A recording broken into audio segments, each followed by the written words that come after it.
Hey all, welcome back to my space. ഇന്ന് നമ്മൾ ഒരു സ്പെഷ്യൽ ഐറ്റം പ്രിപ്പയർ ചെയ്യാൻ പോവാണ്. അതിന് നമുക്ക് ആവശ്യമായിട്ടുള്ള സാധനമാണ് എൻ്റെ കയ്യിലിരിക്കുന്നത് ചാമ്പക്ക. ചാമ്പക്ക ഇപ്പോൾ ഉള്ള നല്ല സീസണാണല്ലോ.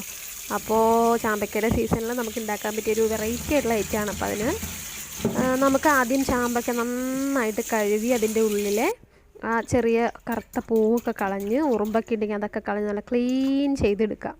ആ പ്രൊസീജിയറാണ് അപ്പോൾ നടന്നുകൊണ്ടിരിക്കുന്നത്. അപ്പോൾ വീഡിയോ മുഴുവനായിട്ട് കാണുന്നതിന് മുമ്പ് എൻ്റെ ചാനൽ ആദ്യമായിട്ടാണ് ആരെങ്കിലും കാണുന്നതെങ്കിൽ സബ്സ്ക്രൈബ് ചെയ്യാൻ മറക്കരുത്. വീഡിയോ ഇഷ്ടമായാൽ ലൈക്കും ചെയ്യുക. അപ്പോൾ ഞാനിപ്പോൾ ഇതേ ചാമ്പയ്ക്ക 4ആയിട്ട് മുറിച്ച് അതിൻ്റെ കുരുവൊക്കെ കളഞ്ഞ് വൃത്തിയായിട്ട് എടുത്തിട്ടുണ്ട്.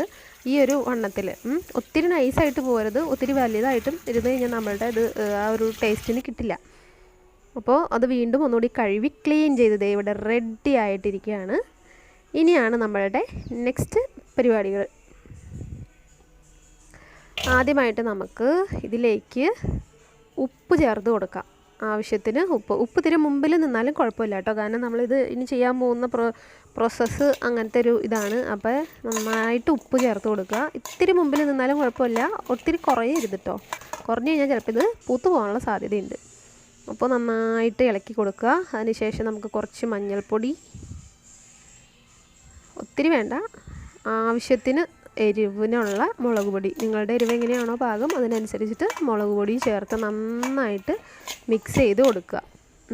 നന്നായിട്ട് മിക്സ് ചെയ്ത് കൊടുക്കുക. മിക്സ് ചെയ്തതിന് ശേഷം ഒന്ന് ടേസ്റ്റ് ചെയ്ത് നോക്കാം കേട്ടോ. ഉപ്പ് എങ്ങനെയുണ്ട്, എരിവ് കുറവാണ്. എരിവും അത്യാവശ്യം ഒന്നുകൂടി മുമ്പിൽ നിൽക്കണം കേട്ടോ. എരിവും ഉപ്പും മുമ്പിൽ നിൽക്കണം. അതിനുശേഷം നമ്മൾ ചെയ്യേണ്ടത്, നമ്മൾ എന്തിലാണോ ഇത് നമുക്ക് വെയിലത്ത് വെക്കാനുള്ളതാണ്. അപ്പോൾ നിങ്ങൾക്ക് സൗകര്യപ്രദമായിട്ടുള്ള രീതിയിൽ വെക്കാം. ഇപ്പം ഞാൻ ഒരു വലിയ മുറം എടുത്തിട്ടുണ്ട്. മുറത്തിലേക്ക് വാഴയില വെട്ടി വെച്ചിട്ടുണ്ട്. കഴുകി വൃത്തിയാക്കിയിട്ട് ഉള്ള വാഴയിലയാണ് കേട്ടോ. എന്നിട്ട് അതിലേക്ക് നമുക്ക് അത് വിടത്തി ഇട്ട് കൊടുക്കാം. ഒന്നൊന്നിനോട് മുട്ടാത്ത രീതിയിൽ, അതായത് നന്നായിട്ട് വെയിൽ കൊണ്ട് വേണം ഇതിനി വാടാനായിട്ട്. അപ്പം അതിനുള്ള സൗകര്യം ചെയ്ത് കൊടുക്കുക. അതിപ്പോൾ നമുക്ക് വേറെ ഏതെങ്കിലും രീതിയിൽ വലിയ മറ്റേ ഉരുളിയൊക്കെ ഉണ്ടെങ്കിൽ അത് മൂടണം, അടപ്പുണ്ടെങ്കിൽ അത് കുറച്ചുകൂടി വലുതായിരിക്കുമല്ലോ. അപ്പോൾ അങ്ങനെ ഉണ്ടെങ്കിൽ അതിലേക്ക് വെച്ച് കൊടുക്കുക. ഇതുപോലെ തന്നെ വാഴയില ഇട്ടിട്ട് വെച്ച് കൊടുത്താൽ മതി. വാഴയിലയിൽ ഇരിക്കുമ്പോൾ അതിന് പ്രത്യേക ഒരു ഇതാണ്.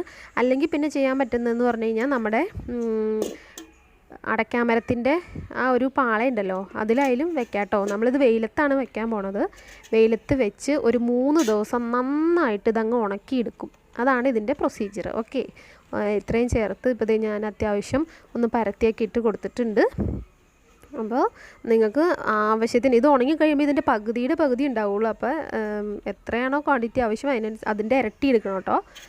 അപ്പോൾ അതേ ബാക്കി അത് കുറച്ച് നേരം ഒരു 5 മിനിറ്റ് വെച്ചിരുന്നു ഞാൻ. അപ്പോൾ അതിൻ്റെ ബാക്കി വന്ന വെള്ളമാണ്.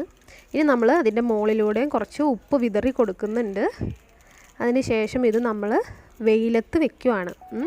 വെയിലത്ത് വെച്ചൊരു 3 ദിവസം കഴിയുന്നതോടുകൂടി നമ്മളുടെ സ്പെഷ്യൽ ഐറ്റം റെഡിയാകും. 3 ദിവസം കഴിഞ്ഞിട്ടുള്ള കാഴ്ച നമുക്ക് കാണാം. ഇത് മാക്സിമം വെയിൽ കൊള്ളിക്കുക. എത്ര നമുക്ക് വെയിൽ കൊള്ളിക്കാൻ പറ്റുമോ അത്രയും വെയിൽ കൊള്ളിക്കുക. രാവിലത്തെ വെയിലിനായിരിക്കും നല്ല ചൂട്. അപ്പോൾ ഒരു 3 ദിവസം വെയിൽ കൊള്ളിച്ചെടുക്കുക. അതിന് ശേഷം കിട്ടുന്ന നമ്മുടെ പ്രൊഡക്റ്റ് നമുക്ക് പച്ചയ്ക്ക് തിന്നാം. മീൻസ് അല്ലെങ്കിൽ നമുക്കത് എന്തായിട്ട് ഉപയോഗിക്കാം, അച്ചാറിടാനായിട്ട് ഉപയോഗിക്കാം. അച്ചാറിടാനായിട്ടുള്ള അത്രയും എനിക്ക് കിട്ടുമോ എന്നറിയില്ല. ഇത് ഉണങ്ങി കഴിയുമ്പോൾ നോക്കട്ടെ. അച്ചാറിടാൻ പറ്റുവാണെങ്കിൽ അച്ചാറിടാം, ഇല്ലെങ്കിൽ ആ ഒരു രീതിയിൽ നമുക്ക് കഴിക്കാൻ പറ്റുന്നതാണ് കേട്ടോ. അപ്പോൾ അതേ നമ്മളുടെ ഐറ്റം ഈ ഒരു രീതിയിൽ കിട്ടിയിട്ടുണ്ട്. അപ്പോൾ അടിപൊളി ടേസ്റ്റാണ്. എല്ലാവരും ട്രൈ ചെയ്ത് നോക്കുക. നല്ലൊരു ടേസ്റ്റാണ്. മാങ്ങയും നമുക്ക് ഈ ഒരു രീതിയിൽ ചെയ്യാം. അപ്പോൾ മറ്റൊരു വീഡിയോയിലൂടെ കാണുന്നത് വരെ ടാറ്റാ, ബൈ ബൈ.